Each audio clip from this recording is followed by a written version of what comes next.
सर्वप्रथम आपण त्याचा परिचय आणि प्रतिक्रिया घेऊया. तोंडाजवळ धरा. भराड खेडेगावचा माझी एकच इच्छा आहे. चिटून घ्या आणि मोठं बोला. हॅलो, आम्ही देवेंद्र फडणवीस म्हणाले मराठा आरक्षण हा पोलिसावर हल्ला केला. मराठी समाजानं पोलिसावर हल्ला केला आंतरवाली सराटीमध्ये. तर देवेंद्र फडणवीस म्हणतो की बाबा समजा पोलिसावर लाठीचार्ज केला म्हणजे हा आमच्या आई बहिणीवर हरिपाठ ज्ञानेश्वर माऊलीचा हरिपाठ मंदिरात घेत होते त्याच्यावर लाठीचार्ज केला. तर हा अन्याय नाही का? तर देवेंद्र फडणवीस याला अटक करा, मराठी समाजाला अटक करा. तर लाठीचार्ज करणाऱ्याला अटक करू शकत नाही का?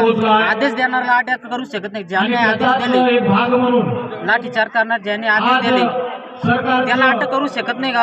महाराष्ट्र शासन राज्यपालांना मी विनंती करतो ज्यांनी लाठीचार्ज आदेश दिले त्यांना तात्काळ अटक करण्यात यावी ही नम्र विनंती. नाही तर हा मराठा समाज 24 तारखेच्या नंतर हा महाराष्ट्र पेटल्याशिवाय राहणार नाही.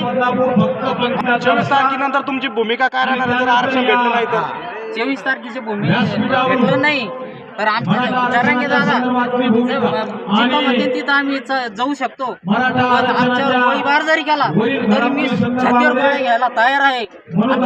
समाजासाठी मी मरायला तयार आहे. पण हा अन्याय सहन करणार नाही.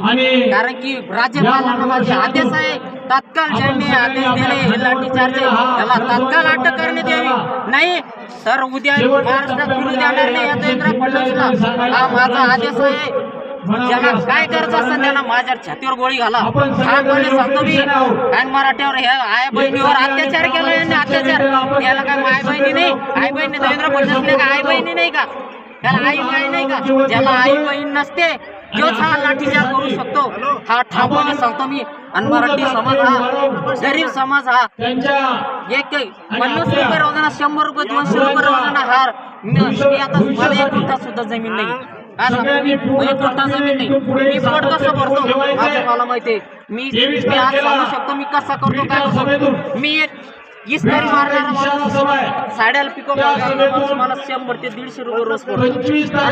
आणि हा 5 लाखाच्या खुर्चीवर बसून तिथं शेंगा जोडतो तिथं.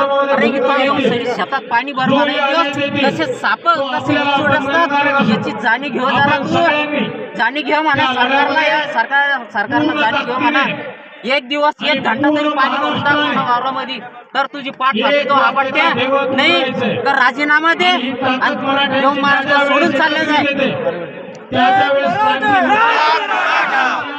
महाराष्ट्र सोडून जाता तरच माझी मराठ्याची आवलाद आहे. तू जर मला डोळे घातले असलं तरी चालेल. मी मरायला तयार आहे. काय म्हणणं ते म्हण.